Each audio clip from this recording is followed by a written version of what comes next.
Olha, estamos no minuto 99, estamos a jogar contra o Porto no Estádio do Dragão e o Luís Soares tem um penalti decisivo, tem que marcar. Se ele não conseguir marcar, nós basicamente perdemos o campeonato. E ele está-me a perguntar para que lado é que ele deve chutar. Geralmente o ideal é que o Luís Soares escolha um... Tens que dizer esquerda ou direita. Certo, então vamos para a direita.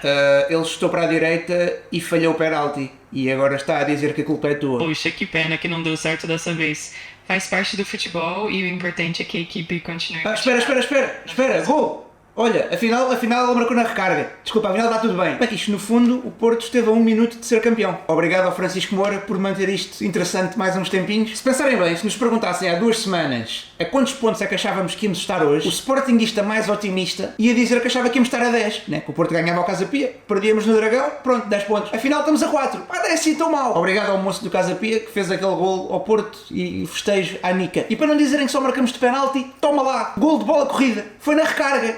Não conta como penalti para a estatística. Se quiserem sentir um bocadinho melhor, pensem assim. Imaginem que o Porto tinha ganho ao Casa Pia e nós fomos ao Dragão ganhar. Pronto, é a mesma coisa. Na verdade não é, porque aí ficávamos com vantagem no confronto direto e agora não temos. Portanto, na prática estes 4 pontos são 5, né? Precisamos que eles percam 5 pontos a mais do que os que nós vamos perder. Mas vá, desta forma o Porto assim perdeu pontos basicamente em 2 jogos seguidos, né? 5 pontos em 2 jogos. Portanto, estou em crise. O Sporting não está em crise. Porque nós ganhamos sempre nos descontos. É que depois já repararam que os golos nos descontos vão sendo cada vez mais nos descontos. Ou seja, começou no PSG, que foi aos 90 mesmo certinho. E depois vai sendo cada vez mais 94, 96, agora já vamos em 99. Olha, eu punha like neste vídeo. Já agora, eu punha like porque se este vídeo a ultrapassar os 2000 likes, o próximo jogo ganhamos aos 90-15. Só não vai ser o Soares, né? Porque o Soares levou o quinto amarelo, não vai poder jogar o próximo jogo. Portanto, estamos um bocado lixados, não temos nenhum avançado para o jogo com o Famalicão. E agora tenho que vos pedir like com mais força, estão a ver? Porque desde, como eu fiquei um ano sem pôr vídeos, o algoritmo do YouTube agora lixou-me um bocado. Antigamente, tipo, era normal ter 4, 5 mil likes. Antes de falar ainda do Porto Sporting, quer dizer, é na mesma o Porto Sporting. O que é que se passou esta semana? Eles tentaram tudo. Foi a notícia plantada do Yulman. Foram lá mandar foguetes ao pé do hotel. Se bem que pronto, isso é mais normal, não é? E é uma cena de adeptos, não foi a direção que os mandou, acho eu, né? Vilas Boas, pelo amor de Deus, levado de ar fresco. Então, ar fresco não, ar quente, pelos vistos, né? Aquilo, o ar-condicionado, pelos vistos, estava no máximo. Eles não sabem que isso jogou a nosso favor. Eles não sabem que a tática secreta do Saitama é não poder usar ar-condicionado. Eu acho que nós empatámos por causa disso até. E depois não só isso, também houve a cena dos apanha-bolas a esconder as bolas, os cones, né? E depois a tirar as toalhas ao Rui Silva para não poder limpar as luvas. Eu sinto que sempre que é para ir jogar ao Dragão, o futebol é quase secundário, né? Isto é quase tipo uma guerra que estamos a ser forçados a começar, que nós nem queremos. Nós não queremos, eles é que querem. A guerra é tipo unilateral. Nós vamos lá para jogar futebol. Eles vão lá tipo... E os gajos da capital, temos que os matar, sofrer com quem? Aprendem lá um bocadinho com isso, pá. É futebol, isto não... Ninguém vai morrer. Também houve a cena das capas de jornais no balneário que dizem que... Acho que alguém do Sporting diz que eles puseram aquelas capas ao intervalo, mas depois há pessoal do Porto que diz que as capas já lá estavam desde o ano passado. O que é possível. Também acho estúpido irem pôr as capas. Mas se calhar algumas das capas eles adicionaram, tipo aquelas nos urinóis. Eu não percebo muito bem. Isto chega a ser cómico. Olha, eu acho que o Sporting, para responder a isto, agora vai ver o jogo da taça, não é? Portanto ainda os vamos receber mais uma vez. Eles vão jogar ao Alvalade. Eu acho que o Varandas devia. Se tivéssemos ganho era fixe, porque ele podia pôr a capa do jornal do jogo de hoje à frente dos urinóis. Não ganhámos, nada a fazer. Mas podíamos fazer assim. Encher o balneário de apitos, 100 mil apitos, tipo vídeo do MrBeast, estão a ver? Em que o Farioli abre a porta e cai uma avalanche de apitos, tipo mesmo a Looney Tunes. E depois, por exemplo, canalizações do balneário, café com leite em vez de água. É uma ideia. Imaginem, vão tomar banho, ei, café com leite. Se fizerem isto, eu próprio pago a multa, ok? Que o Sporting tiver que pagar. Mas no geral, eu acho que há aqui coisas que, ok, até podem fazer parte de uma espécie de jogos psicológicos e pá, e lá está, isso dos adeptos irem ao hotel mandar foguetes, faz parte, acontece em todo o lado pela Europa fora. Agora, cenas dos apanha-bolas a tentarem influenciar o jogo, a atrasar as reposições, isso é fleiro. Acho que não há nenhum adepto do Porto que ache que isso se deve ser feito. Epá, se calhar há, não sei.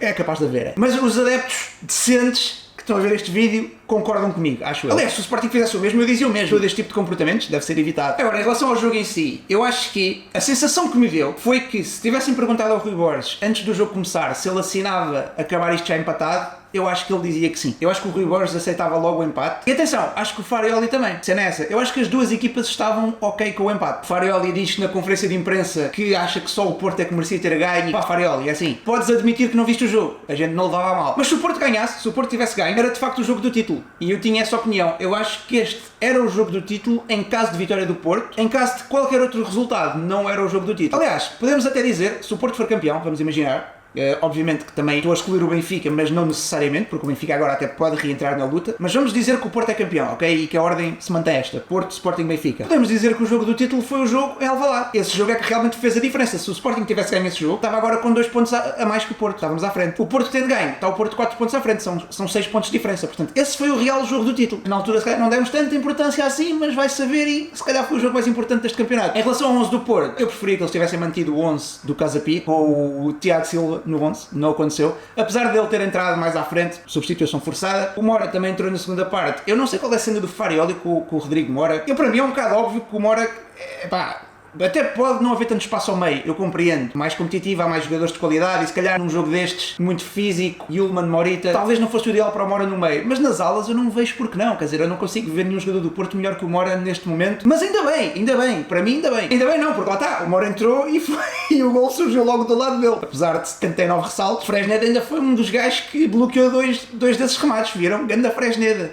Falhou antes, mas ali pelo menos ainda tentou safar. Em relação ao Sporting, eu acho que foi o 11 mais previsível. Se me dissessem para apostar a vida num 11, era este o 11 que eu dizia. Pelo que jogámos na quinta-feira, os jogadores que não jogaram na quinta, era mais ou menos óbvio que iam ser os jogadores que iam jogar hoje, tirando o Ullmann, mas esse obviamente ia ser titular, Inácio também, claro, e Soares porque não havia outro, porque se houvesse outro, tinha sido, por exemplo, o Ioannidis na quinta e hoje Soares a titular. A maior surpresa para mim, se calhar até foi o Pote ao meio e o Trincão na esquerda. Eu acho que trocando a posição deles os dois, o jogo tinha corrido um bocadinho melhor, mas a questão é que o Géni está num momento de forma tão bom, está-me a fazer engolir as minhas palavras, e ainda bem, estou a adorar esta fase pós-can. Isto é tipo, o Géni teve o seu pre-time skip e agora está a ter o post-time skip.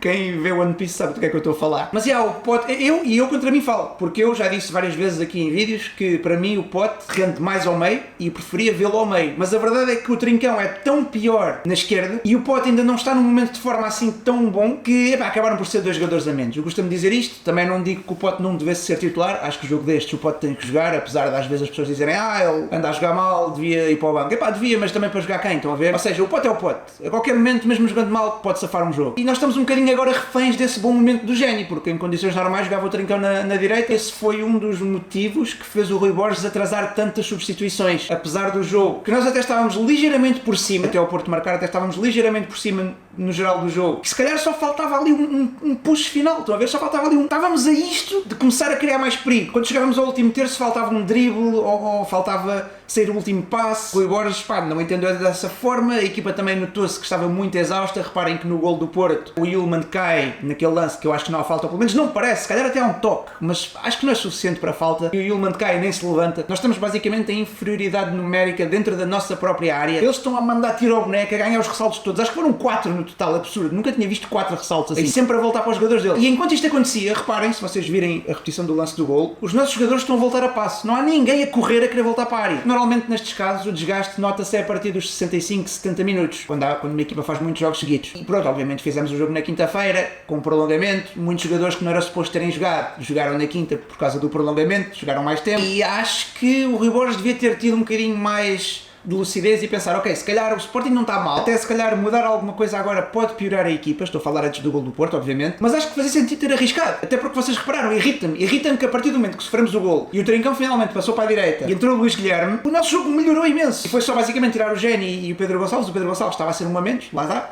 não fez muito sentido, o Géni que apesar de estar em muito boa forma, aliás, vocês repararam que só pelo facto do Trincão estar à direita, não só ele mal vai para a direita, tem aquele remate em arco que quase marca, o Fresneda até parece que ficou mais ativo no jogo, o Trincão estar ali criou muito melhores dinâmicas para o Fresneda ter mais espaço para cruzar. Eu acho que nos últimos 10 minutos o Fresneda entrou na área para aí 3 ou 4 vezes e foi ele a ganhar o penalti, né? Foi um cruzamento dele que bateu no braço e ele nem pede penalti, já agora. O Fresneda nem deve ter reparado, nem eu reparei. Os comentadores não disseram logo que era penalti, eu pensava que era canto normal. E aí tivemos sorte nesse momento em que realmente, pronto, um penalti aos 98 minutos, depois marcamos aos 99 ou aos 100 e ainda por cima com recarga tivemos sorte, mas também imediatamente antes tínhamos tido azar. Ele mantém um remate que é um gajo do Porto que corta mesmo em cima da linha. Então lá está aí, eu acho que nos últimos 15 minutos fizemos por merecer um bocadinho mais. Acho que a derrota também era muito injusta para o que aconteceu em campo, lá está. Até o Porto marcar não tiveram oportunidades, nem eles nem nós, não houve. O único remate à baliza foi um do Fresneda que bate num gajo e vai à figura do Diogo Costa. Depois o Géni tem uma jogada pelo lado direito em que flete para o meio, temos uma data de gás na área, mas o Géni acaba por fazer uma cena que não é um cruzamento nem um remate. O Porto na primeira parte também tem um remate que sai muito ao lado e até acho que nos primeiros 15 minutos tivemos mesmo muito muito melhor. Aliás, os primeiros 15 minutos e os primeiros 20 depois da segunda parte, acho que foi onde tivemos melhor no jogo. Depois o Farioli tem aquele time-out, né?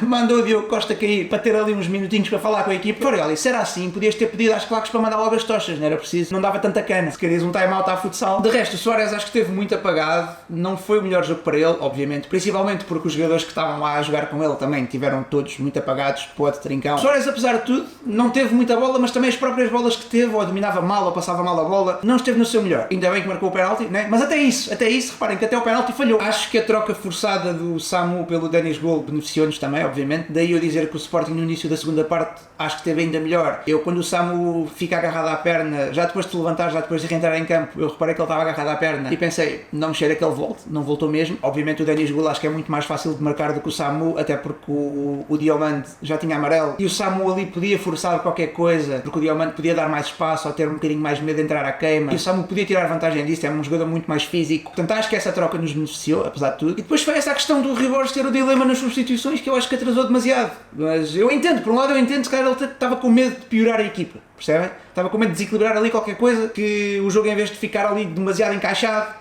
passava a estar mais a cair para o Porto. Mas não foi isso que aconteceu. Faia também não entrou mal. Tem lá um drible em que ele sai do campo, mas depois até tem lá uma ou duas jogadas até interessantes. Mas a partir do momento que refrescamos basicamente a frente de ataque, o jogo foi outro. E acho que se tivéssemos feito isso logo aos 65 minutos, ou até aos 70, acho que o final do jogo podia ter sido diferente. Ou seja, eu gostava que o Rui Borges não tivesse tanto medo de assumir os jogos quando estamos a falar destes jogos grandes. Eu acho que ele entra sempre mais com o pensamento de tentar não sofrer do que tentar ganhar o jogo. E isto tem sido um padrão comum em todos os jogos grandes. Parece-me. Há sempre ali períodos em que jogamos bem, mas depois acabamos por não manter a nossa identidade. Eu gostava que tivéssemos mais confiança na equipa que somos, porque eu acho genuinamente que somos melhor equipa que o Porto. Eu sei que obviamente não é só dizer isto que as coisas acontecem. Do outro lado está uma equipa também muito forte, está a fazer um campeonato muito bom, a equipa que sofreu menos golos no campeonato, está a bater não sei quantos recordes. Agora não sei se está, mas pelo menos estava até ainda há pouco tempo. Obviamente não basta dizer somos melhores e de repente vamos ao Dragão e dominamos. Mas por aqueles últimos minutos sentiu-se, né? Sentiu-se que não esteve assim tão fora do alcance fazer um jogo melhorzinho. Até porque depois a questão do penalti nos descontos, ter sido sorte, etc. Andamos a ganhar muitos jogos nos descontos, é sorte.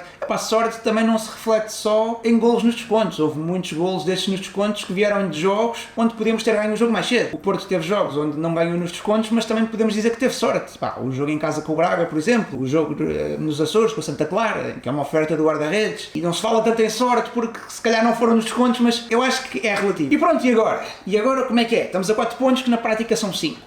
No fundo, temos que recuperar 5 pontos para o Porto. É disto que estamos a falar. Eu tinha dito que achava que o Porto não ia fazer uma segunda volta tão boa como a primeira. Tinha quase a certeza disso. E, na verdade, já logo no jogo Casa Pia confirmou o que eu disse. Foram 3 pontos perdidos na primeira volta inteira. Só tinham perdido 2. Portanto, já vão em 5 pontos perdidos. Acho que o Porto vai, de facto, perder os 5 pontos que precisamos. E ainda mais. Eu acho que o Porto vai perder bem mais do que esses 5 pontos. Posso ter que engolir estas palavras? Pronto. Se for o caso, é o que é. Porque o Porto habituou-nos mal, no fundo. A nós e aos adeptos do Porto também. O Porto deu a ideia de ser uma equipa com esta aura de invencível, quando na verdade não é bem assim. Agora, obviamente que para isso temos que fazer a nossa parte, e que também não é nada fácil. Temos já um jogo com o Famalicão muito difícil, em que não vamos ter avançado, basicamente. Aliás, os nossos próximos 4 jogos são todos muito difíceis. Reparem, Famalicão em casa, Moreirense fora, depois Estoril em casa, e depois Braga fora. Eu acho que é esta ordem. Portanto, 4 jogos dificílimos. Dificílimos. É tudo equipas acima do top 8, acho eu. Portanto, esta sequência de 4 jogos vai ser mesmo muito importante, até porque depois o Braga Sporting calha na mesma jornada do Benfica Porto. Conseguindo ultrapassar esta fase difícil de 4 jogos em que ainda temos alguns lesionados a recuperar e a voltar da melhor forma, é mesmo muito importante. Sinceramente, acho que se ganharmos os próximos 4, podemos estar numa situação muito melhor nessa altura. E aí sim, em relação às lesões, pá, o que é que se passa também? Eu estava aqui a falar dos lesionados que recuperam, mas o Debas tinha recuperado, voltou durante 7 minutos e já está lesionado outra vez mais um mês. O que é que se passou com o Debas? O Debas não é dos que faz mais falta. Eu acho que o jogador que está a fazer mais falta neste momento são 2, na verdade. É o Ioannidis e o Pote, que eu sei que já voltou, mas claramente ainda não está na melhor forma. Daqui a mais 2, 3 semanas acredito que vai estar. E depois, claro, é ver como é que o Luís Guilherme também encaixa no meio disto tudo, se adapta bem, se não se adapta, tem dado boas indicações, especialmente quando joga do lado direito, tenho gostado. Do lado esquerdo, acho que é um bocado mid, mas do lado direito, sempre que lá jogou, pá, notou-se já qualquer coisa. E depois falta o Benfica, claro. O Benfica agora com isto, pondo-me na perspectiva do adepto do Benfica, neste momento são 7 pontos. O Benfica, imaginando que pode ganhar ao Porto na Luz, passa a 4, e depois no fundo está na mesma situação que nós, é esperar ali por 2 deslizes, ou seja, está na mesma situação que nós estamos agora. Se bem que essa vitória do Benfica na Luz seria um dos resultados já que nós precisamos, né? E é isso, acho que está tudo dito em relação a esta situação. Comentem, digam a vossa opinião. o que é que acham que muda no campeonato a partir daqui. Não se esqueçam de pôr like neste vídeo também, mais uma vez, muito importante, porque ajuda agora nesta fase em que eu tive muito tempo sem fazer vídeos e também levei o strike no outro vídeo. O YouTube está a cortar um bocado, o que é normal, mas pronto, já agora pedia-vos mais a vossa ajuda nesta fase para porem like no vídeo, porque ajuda sempre depois a divulgar mais, etc. E subscrevam também, já agora também, olha, uma cena que tem acontecido é que eu não tenho perdido subs, mas estou basicamente sempre na mesma. Sempre que ponho um vídeo, tipo, perco 5, ganho 5, estão a ver? Portanto, o vídeo não está propriamente a chegar a público novo, está só a ir para o público que já recebia as notificações, etc. O que é normal, lá está, é o processo normal do YouTube, quando um canal fica parado muito tempo, mas lá está, pedia-vos só nesta fase um bocadinho mais ajuda na cena dos likes. E é isso, muito obrigado pelo vosso apoio, já sabem, muito obrigado mesmo, até à próxima, fiquem bem, basem daqui, tchau!